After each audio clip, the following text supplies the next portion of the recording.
Well, you have found a big old show. It is Rick Kamla. This is the Sports Ethos WNBA Today with Rick Kamla. We are in the middle of the finals here. Vegas is up 2-0 over Phoenix. We've got Engelbert versus Collier. We've got the great coach James Young of Sports Grid coming on the show in about 10 minutes. So he's going to drop in and we're going to have a great time with him. A little heads up here. The cameo of the week is A'ja Wilson. Duh. She's on her way to another ring and another finals MVP. I did calculations. If she wins both of those, what it does to her GOAT status. Okay. I'm not going to tell you now, but I need you to stay tuned. Okay. I don't know, maybe 45 minutes from now, I'm going to drop that on you. Okay. And it's outstanding research. I'm not patting myself on the back. I'm just saying I love the numbers and what I did and what I came up with. I feel great about it. And I can't wait to share it with you guys. Now, the format of our show, we do the top three and the bottom three from the previous week in the WNBA. Number one, Jackie Young leads the Aces to the win in Game 2. She had a game-high 32 points. First Aces player to ever have 30 in a finals game. Okay, A'ja has not done that yet. Vegas beat Phoenix 91-78 to go up 2-0. For Young, she had a 22-game jump from Game 1 to Game 2, which is huge. Now, Young was not sick or injured. She was exhausted from the 5-game series against Indiana. She dug deep, and Becky Hammond said Jackie was just going. When she gets a couple to go down, it's really difficult for her to be defended well. She's a bad, bad girl. Indeed, and it takes game knows game, right? Becky was that as well. Jackie Young went Klay Thompson on Game 2. Klay Thompson, to me, is the second best shooter of all time behind Steph, okay? In the women's game, Jackie Young doesn't register as, but she had a heater that was Klay Thompson-esque. 21 of her 32 points in the third quarter. Most points in a quarter in WNBA Finals history. That's some Klay-ish right there. Going off and then having the record for a quarter. Remember, Klay had a 37-point quarter. What? So it was also the most points in any playoff quarter since 2006 when the NBA switched from halves to quarters. So nobody's ever done this. Okay, Jackie Young alone, best quarter in WNBA Finals history. Okay, we can say that. She just did that. Okay, that's amazing. And Young and Wilson were both incredible. Wilson finished with 28 points, a career high in the finals for her. And she probably will have a 30 at some point in this series. She also had 14 rebounds. She had 20 points in the first half. And Wilson and Young combined for 60 points, second most by a duo in WNBA Finals history. So crazy stuff going on there. Now check this out. Chelsea Gray had a line. Guys, this line right here is, we talked all year about all this history and ladies are doing this, and it's never been done before in the history of the WNBA and all this, and it's been mind-blowing for me, right? Like, for example, A'ja Wilson. She had 30 points, 3 rebounds, 30 points, 3 steals, and 3 blocks in a playoff game. First time it had ever happened. Really? No lady ever had 30 points with 3 blocks and 3 steals? Nope. Okay. So this one registers similarly to that. Chelsea Gray had 10 points, 8 rebounds, 10 assists, 3 blocks, 3 steals. I bet that's never been done before. StatMuse, get on it. Has any WNBA, I'm not going to ask AI. AI continually trips me up. I'm done with AI. I'm not going to say it's dead to me. It can't be. It's too omnipresent, but it's bumming me out. And I look at it very unreliably right now. Chelsea Gray, 10, 8, and 10 with 3 blocks and 3 steals. I bet that's never been done before. And that line gets buried in the obvious headlines created by Jackie Young and A'ja Wilson, but that line is fat, okay? A lady who has lines like that all the time, Alyssa Thomas, was not on her game in Game 2. She was the breakdown, the letdown for Phoenix. Not mad at her, just saying. 4 fouls, 10, 6, and 5, and 3 steals. That's not an Alyssa Thomas line. That's like an Alyssa Thomas half, okay? So she was really limited by the foul trouble. Kalia Copper had 23. Satu Sabali had 22 and 9. So they did their job and they did their work. But Vegas takes Game 2 and they lead the best of 7 WNBA Finals 2-0. So let's move on here to number 2 in my big 3 from the previous week. And it is the Game 1 victory for Las Vegas. A'ja Wilson getting the game ball for that win, which was a very close game and a thriller. 21 points each from A'ja Wilson and Dana Evans off the bench to rally for an 89-86 game one win. Wilson had 12 points over the final 14 minutes. She was super clutch. And Satu Sabali missed a long three with a couple of seconds left that would have tied it. Becky Hammon went to his zone and changed the game, and it was a absolutely brilliant coaching adjustment. Takes me back to Rick Carlisle with J.J. Barea and Steve Kerr with Andre Iguodala and LeBron James. And we've just seen a lot of really dramatic adjustments. This one might not register at that level. It's game one. It's going to his own defense, but it worked. The Mercury made 6 of 18 shots in the fourth quarter, 2 of 12 from downtown. And Becky Hammon said, I was seeing them score too much against our man. I thought them getting the ball in the paint whenever it was off pass or penetration was really hurting us, making us vulnerable. So we tried something different. So we didn't give up the middle so easily. We were able to fan out a little better to find those shooters. It's just brilliant. This was a total team effort for Vegas. Jewel Lloyd had 18. Jackie Young had 10. Wilson added 10 boards, and Chelsea Gray had 10 assists. So everybody was partying there for the Las Vegas side. Kalia Copper played very, very well. 21 points in this one. Sabali had 19 points. And Alyssa Thomas, a more typical 15, 10, and 9 in game one. And game one was a thriller, folks. It had the largest lead was 9. There were 12 lead changes, 9 ties. That's a wild WNBA game. Remember, only a 40-minute game. Phoenix is down a point with 24.6 left. Thomas goes to the free throw line. Chunk. Ouch, babe. That's not it. All right. Again, down a point. That would have put him up one.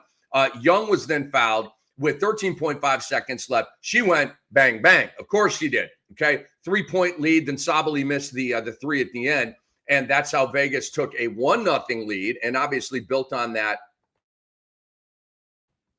on Sunday to make it a 2-0 lead. Number 3 in my big 3 from the previous week in the WNBA. And we'll be bringing on Coach James Young of Sports Grid here very, very soon. The Aces winning game 5 against the Fever. Now, we got to go back in the time machine for this one. All right, but this is a weekly wrap-up show. And this game happened, I believe, the day we recorded last week on Tuesday. That's exactly when it was. So the game went to overtime. It was an absolute spine tingler. It probably the best game in the WNBA this year, of the entire year, okay? I mean, game 5, a trip to the finals on the line. You got a dynasty on the line with the Vegas Aces. I mean, my gosh, the storylines, right? So Vegas ends up winning this one, 107-98. Vegas outscored them 21-12 in overtime. Did A'ja just have the greatest game in WNBA history? She might have, okay? These are questions that I would love answers to. Haven't gotten them yet. A'ja Wilson in game 5 against Indiana went 35, 8, and 5. Are you sitting down? 4 blocks, 4 steals. What? 35, 8, and 5, 4 blocks, 4 steals. Said no one ever. There's no way any ladies ever had that line. I mean, we already told you, no lady before A'ja ever had a 30-point playoff game with 3 blocks and 3 steals. Boom. She just broke her own damn thing, right? This game right here, my God. Put this game in the Hall of Fame all by itself with the jersey, with the box score. This is Wilt right here, dude. This is Wilt stuff right here. I love Lisa Leslie, and she will come up very prominently when we talk GOAT, WNBA. But Lisa Leslie wasn't on some Wilt stuff. This is some Wilt stuff, dude. Wilt Chamberlain, the greatest stat man in the history of basketball, men or women, okay? If you're young out there, who's Wilt? Who are you talking about? You're referring to this guy as if he's, a household name, because he is. But he played when your grandparents were alive, okay? And people forget, and that's why I continue to bring it up. Cynthia Cooper, Lisa Leslie, they're kind of like the Chamberlain and Russell of the WNBA. Okay, they were in the old-timey late 90s, right, with a few teams and not very many people watching and all that kind of stuff. But you know what? They played it, still counts, it's in the record books, and I honor it equally to what's going on right now. I don't have any other choice. I do the same with the NBA. A lot of people like to just chop it off from 1970, and they forget Cousy and Russell and Chamberlain and Robertson and all these guys, and West and Baylor. It's a fucking joke, okay? Makes me mad. These guys paved the way for everything. Cynthia Cooper, Cheryl Swoops, Tina Thompson, Lisa Leslie, Lauren Jackson. They paved the way for all of the riches of today's players. And I will not forget them. I will not ignore them. They will always be in my sights when appropriate. Jackie Young in Game 5 against Indiana had 32 with 4 rebounds, 10 dimes, and 4 steals. What? Dude, Jackie Young is on one, has been all year. And Chelsea Gray, 17 points in this game, 2 rebounds, 6 assists, 2 blocks, and 3 steals. I mean, what? You've got to be kidding me here. I'm looking for, where is my Game 5 prediction? I'm going to have to give that to you at some point here. It'll be a little bit later on in the show, and I certainly will talk a lot about that with Coach James Young, who's going to be coming up here in just a second. But again, Chelsea Gray in Game 5 against Indiana, 17, 2, 6, 2, and 3. What? Crazy line. Now, I got to shout out Kelsey Mitchell. Kelsey Mitchell of the Indiana Fever. She held that thing up all year because Caitlin Clark obviously was too busy making commercials and couldn't be bothered playing basketball this year. Kelsey Mitchell played every game in the regular season. She played every playoff game. All right. She gassed herself out to a level of exhaustion that I'm not sure I've seen any basketball player do. I don't think I've ever heard this. Okay. So in this game, she had 15 points in 23 minutes, but why did she only play 23 minutes, right? It wasn't an injury. She didn't have anything left. Okay. She suffered a non-life-threatening muscle condition called rhabdomyolysis during Game 5, okay, leading to temporary paralysis of her legs and hospitalization for IV fluids. Expected to make a full recovery, already walking slowly the next day, though she said the experience was out of body and resulted from playing through extreme exhaustion and overuse. I don't mean to chuckle because I feel bad for Kelsey, but it just takes me to the long black hair lady in street clothes. And none of this happens if Caitlin Clark worked her ass off in the offseason and got into shape and didn't get hurt and didn't completely go away.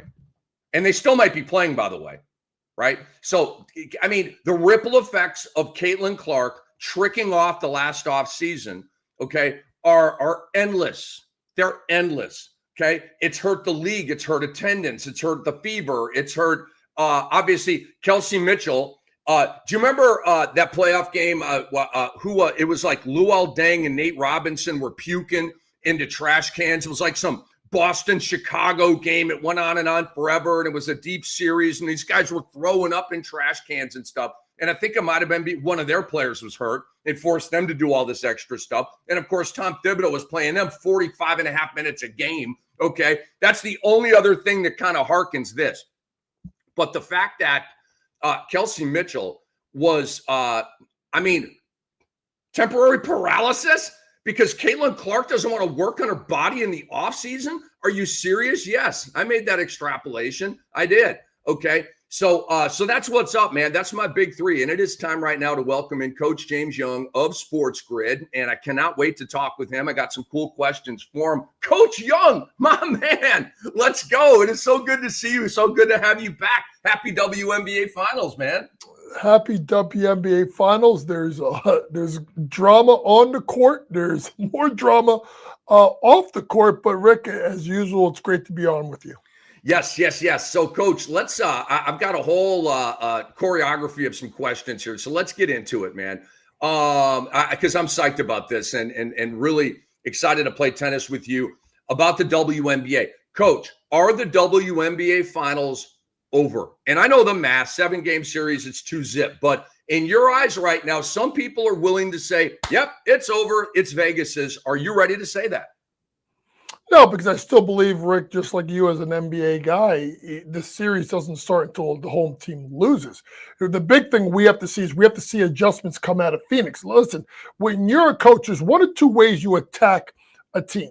Number one, you let the best player go off, and then you lock everyone else down. Or it's the reverse. You let everybody else go off, and then you lock down the best player. The problem with the Phoenix Mercury is they've done neither. Right. Obviously, just look at game number 2, 20 points, Asia Wilson in the first half. Absolutely fantastic. Obviously, Becky Hammond's team turns up the defense after giving up 27 points in the first quarter. And then you let Jackie Young get you for 20 in the third. You got to pick which way you're leaning. I also think, listen, if they're going to win, Satu Sabli cannot start the game 1 of 8 from the field in the first half. I thought her shot selection was poor. I thought it was ill-timed, especially the three-point shot early in the shot clock when you don't have capable people underneath the basket to rebound. That shot could have came in with 7 seconds left to go in the shot clock. Doesn't have to shoot it with 15, 16 seconds left. So I think Satu's got to be better. The other thing is that we did not take into account. I know they have Jewel Lloyd, but when you have Sammy Wickham and DeWanna Bonner on your bench, you're expecting to win the bench point production. Evans goes off game 1. Jewel Lloyd's played pretty well. DeWanna has not played well. Sammy's been awful. So at the end of the day, it's got to come down to defending better and figuring out pick your poison, how you want to attack this, right? Especially running that short roll when they get the ball to Asia at that elbow area where she can really get to the basket and create. 2, Satu Sabli's got to be better. And 3, you got to get better bench production out of Sammy Whitcomb and DeWanna Bonner. Lead basketball analyst at Sports Grid. It is Coach James Young, and he is our guy. So I love that breakdown, and we'll be watching for all that in Game 3. Now, Coach, later on in the show, I hand out a cameo of the week, and I've already talked. It's Asia Wilson. Who else could it be? The Game 5, the Game 1, the Game 2. My God. I have come up with, I've been wondering this all year. So if Asia wins this ring and wins this finals MVP, is she the GOAT of WNBA basketball? Last night I crunched the numbers on this, and I'm going to give the answer later on in the show. Okay, this is your opportunity. I don't know if you're a GOAT analyst. I certainly am. I love the history of all of these sports. I calculate baseball and where Pujols ranks and all that kind of stuff. I'm a nerd that way. Is Asia already the GOAT to you? Does she have to do more? If she has to do more, what more does she have to do? Okay, I'm just curious your view on that. Yeah, I mean, to me, I've always looked at Diana Taurasi as being the GOAT of the WNBA, but she's not going to have the rings to stand up with Asia. So that's where it gets to get close. Do you value rings and winning? Do you value overall performance? I will say this. If they win this finals, it's going to put her damn close. And the fact of the matter is Asia still has, another, I would say 3, 4, 5 years left that she can keep going. So to me, that becomes an interesting thing. Rick, when you get into it, right, there's also the thought of, well, is the league watered down? What is the competition like? For me, winning a series or two a couple of years ago against Breanna Stewart, which she dominated Stewie, another top 5 current player. I think it would have helped her case if somehow, some way, it was them and Minnesota, right? Because now it's like Magic Bird, right? It's her and Fee. It's the 2 best players in the world going against each other. And she would have one against Fee. She would have one against Stewie, and that would help elevate because who they have in the finals, right? Phoenix is a team that I was really high on before the season started. Yes. But still not a lot of people were giving them the respect. You were the only one high on Phoenix, by the way. Well, go ahead. It's Rick, it's honestly because of the fact that people looked at, and this is where I think people are like, oh, experience. I mean, Alyssa Thomas won a ring. DeWanna Bonner has won a ring. Satu Sabli didn't win a ring, won in college, obviously, at Oregon, playing for my good friend Kelly Graves, right? You can keep going on with some of these players that have had championship pedigree experience. So I looked at them as a team that I thought if it came together, and I think, Alyssa Thomas is starting to get more of the respect that I think she deserves. I think getting out of Connecticut, which was an absolute, what hole. I mean, we could talk about that with them trying to sell it and Kathy Endenberg, and she's got a whole list of problems that she has right now. But I thought Phoenix was going to be really an issue this year. But I do think, to your point about Asia Wilson, I think the title would maybe carry a little bit more GOAT status if she would have did it against Fee if they win it out this year. Totally understand. Coach, I'll take you into my lab. I contextualize a lot, but what I don't over contextualize on is, like, for example, when I evaluate Bill Russell versus Kareem Abdul-Jabbar. Better example, when I evaluate Bill Russell versus Hakeem Olajuwon, I don't discount Bill because he played against plumbers, and I use the air quotes, and it's, I'm trying to be funny because that was the Reddit comment. Obviously, it's garbage. But I take it all. I play it straight. What Russell did stands on its own. What Robertson did stands on its own. What Lisa Leslie did stands on its own. What Cynthia Cooper did stands on its own. I don't contextualize. Was the league weak? Were there so many teams? Who did they play in the finals? It's what did you put in black and white on basketballreference.com. So I'm, sophisticated about it, but also a little simplistic about it, because I just think, for me personally, I can get lost in the weeds and lost in the sauce who did they play? Did guys get hurt to lead to the championship? It's too much, right? For example, people crushing LeBron and the Lakers for the bubble championship. I don't discount that ring at all. I don't give extra credit for it, but I don't discount it. It's not a lame ring. It's an awesome ring. LeBron's fourth ring. Okay, so let's move on here. What was the turning point for Las Vegas, Coach? They were a 500 team. They were on the playoff bubble with GSV and Washington and all of these teams, right? And then, bam, they hit the heater. They win 17 games in a row. Asia wins the scoring title. She ends up winning MVP. But what was coaching-wise, okay, and strategy, and what the hell happened to turn their season around, Coach? Well, number one, Asia Wilson started playing like the best player in the world. I mean, let's be honest. The tear that she's been on since the All-Star break has been tremendous. Number two, I think moving Jewel Lloyd off the starting lineup into the bench role, I think was critical. I was a big believer before the season that I did not like the Jewel Lloyd for Kelsey Plum deal. Why? Because Kelsey Plum was someone that doesn't need the ball in her hands. She's a catch-and-shoot kind of player. Jewel is a one-on-one player. So you put Jewel with a one-on-one player with the point guard in Chelsea Gray, who needs a ball in her hands. Jackie Young needs a ball in her hands. And then obviously you got to deal with Asia. So I think by Becky putting her off the bench, gives her an opportunity, Jewel, to do what she does, which is be a scorer, lead that second group. And then you can start to mix and match and now play 2 out of the 3 between Chelsea, Jackie, and Jewel rather than all 3. I also think it hurts them defensively when all 3 of them are on the floor together, because none of the 3, although Jackie's decent, are incredible defenders, nor do they have a lot of size. So that's one thing. I also think getting the trade for Nalissa Smith did not get a lot of credence and credibility, and she's not getting you what she did, last year in Indiana, or even the stats that she were giving you in Dallas, maybe 7-6 points a game. But when it got Nalissa Smith, it put Kia Stokes to the bench. And I thought at times a lot they were playing 4-on-5 offensively. And I thought that was something that Becky had to do, and they had to Kia do. Stokes she's a bench player. She shouldn't be in the starting 5. And there's nothing wrong with that. Right. I'm sure Kia's got a role, and she's been in the league for a long time, including starting her career in New York. But she's never been a scorer. So now when you have Asia having to deal with, think about this. You have Asia now in that short roll at the elbow, right? Or in the low block in the post.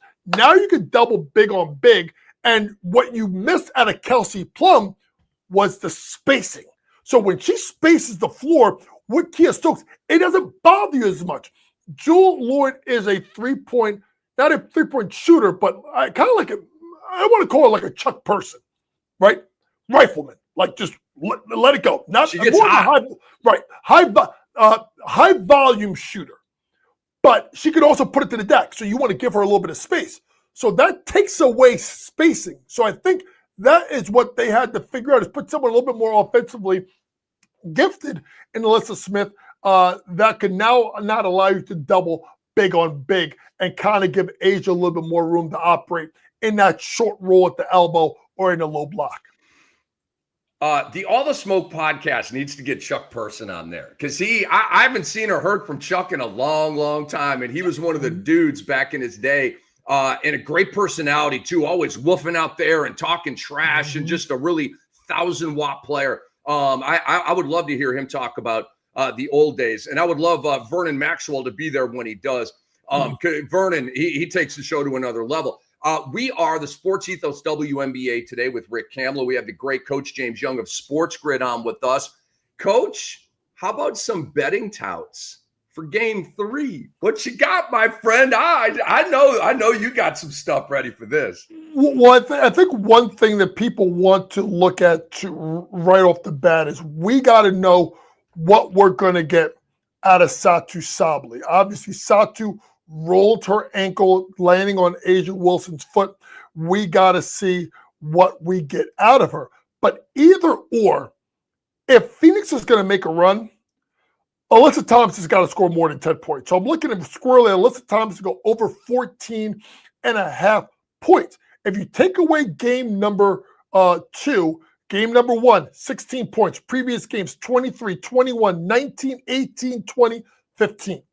If they're going to win, and as good as Alyssa Thomas is at creating for others and rebounding the ball, she's got to be somewhat of an offensive threat for them in order to succeed and win.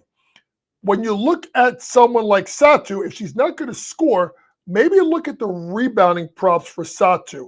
9 rebounds in game number 2, so she did other things, and that's something you want to struggle.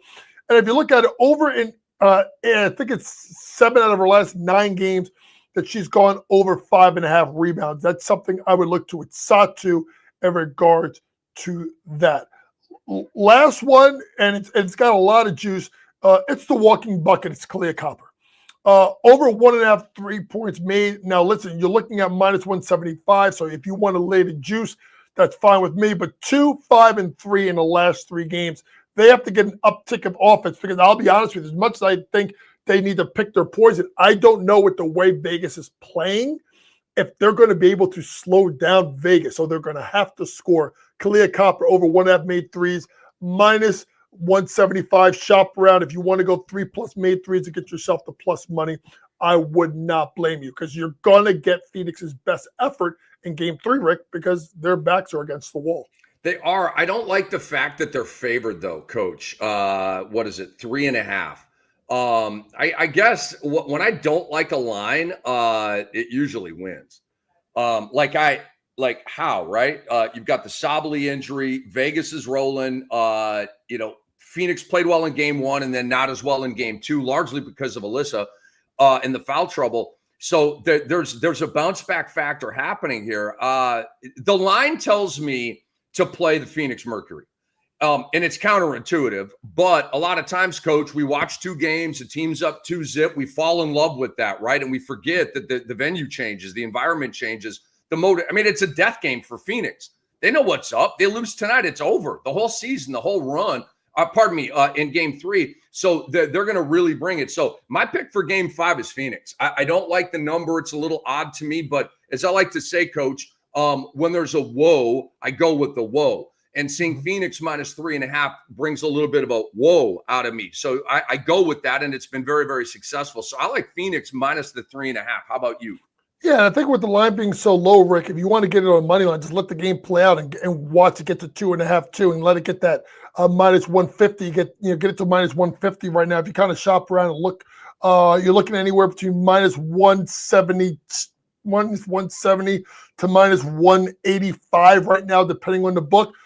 That game gets to 2.5, it's minus 150. So if you want to wait, you can get the game live. Because of the fact that I think they need to score, right? And every matchup except for the one that Phoenix won early in the 76-70 when they weren't playing well is every time Vegas has they've gotten over 80 points versus Phoenix.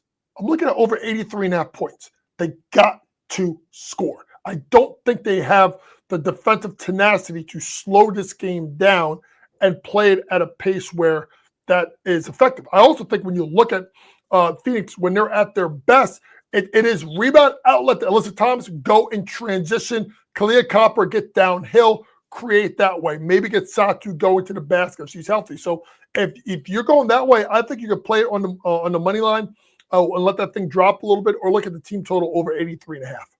I love it. Coach James Young, a lead basketball analyst over at Sports Grid. This guy's absolutely amazing. Coach, let's take it off the court for a minute. I'm going to set you up like this. Kathy Engelbert v. Nafisa Collier, ... and the players. It's hard for Kathy to keep her job. Because, number one, I don't think that I've ever seen a time where a player has openly trashed a commissioner the way Fee did. It was calculated, it was scripted, and it was extremely smart. She did a couple of things that were smart off the jump. Number one, because she's part of Unrivaled, she understands the negotiating of TV deals. So she knows that there is plenty of money over on the table, especially with the valuation of Unrivaled going from $75 to almost $300 million in 1 year. Two, by putting Paige and Caitlin and Angel all in the same sentence about what they have done for the league and making Kathy's comments, she's now taken race out of it. She's galvanized all the fans and all the players to say, this is not a black, white, Republican, Democrat issue. This is a basketball issue. It's a money issue. It's a greed issue. It's a greed issue. And you're talking about a league that's paying their players 8-9% of the revenue, where 49 to 51% are coming to the NBA. Now, I don't think the players are asking for 50%. At least they can't go from 9 to 50.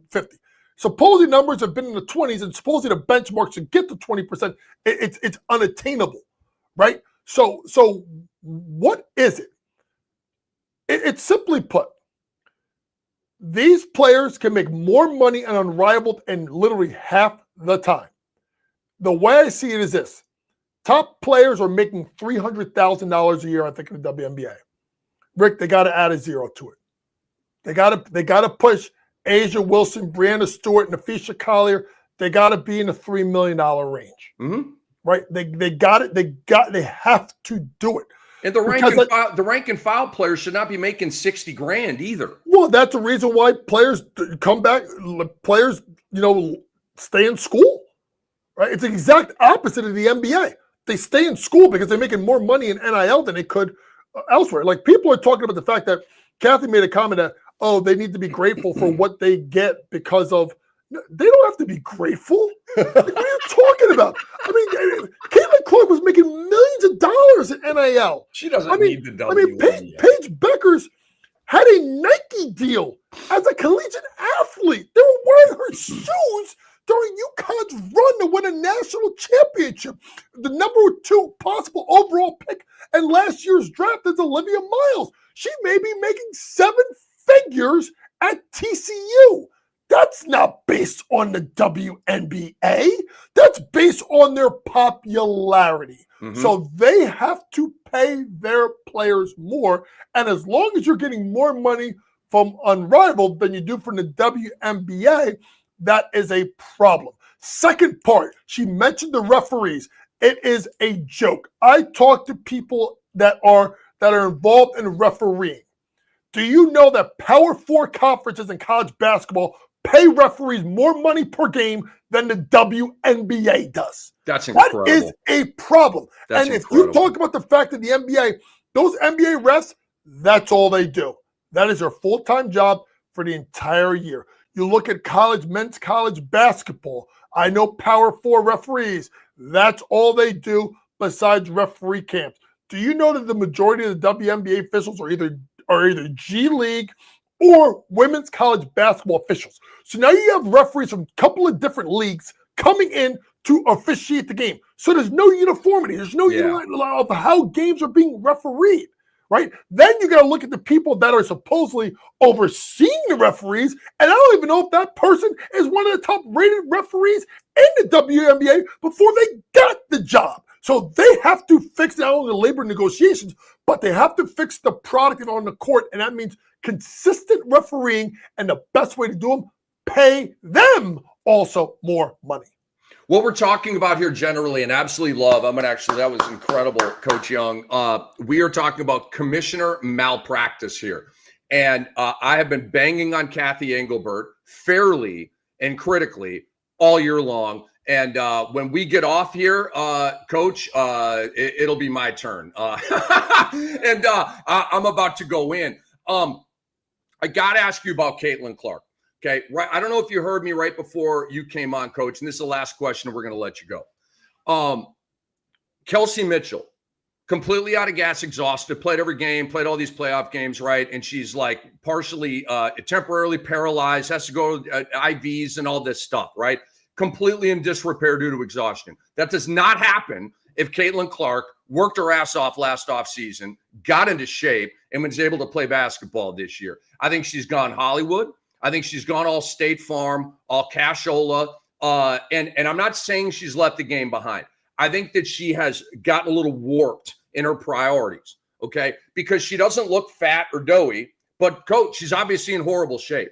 If she injured 4 different body parts and she got hurt during rehab on the way back, which ultimately ended her year, I'm frustrated and I'm calling her out. She needs to go Luka on her body. She needs to completely transform her body and be on the cover of Women's Health, okay? And come back next year wired up, rocked up, and ready to kick some freaking ass because she was not ready to do that this year. So your thoughts on Caitlin and where we're going with her? You know, I have a different thought with Caitlin because of me knowing her boyfriend's father, which is obviously, Fran McCaffrey, who was a former head coach at Iowa and now at Penn.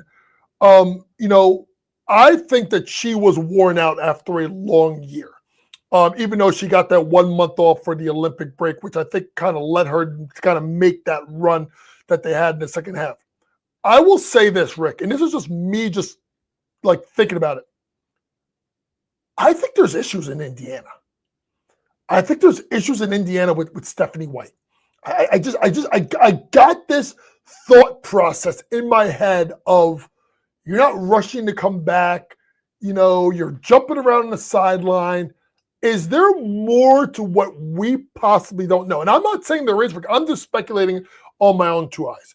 Because honestly, for the league, and what really started off, Rick, is right before the All-Star game, there was a picture that was posted online that showed Sandy Bordello, I think it was Breanna Stewart, Sabrina Ionescu, and Caitlin Clark all huddled up after a Liberty game at the Barclays Center in which Caitlin didn't play.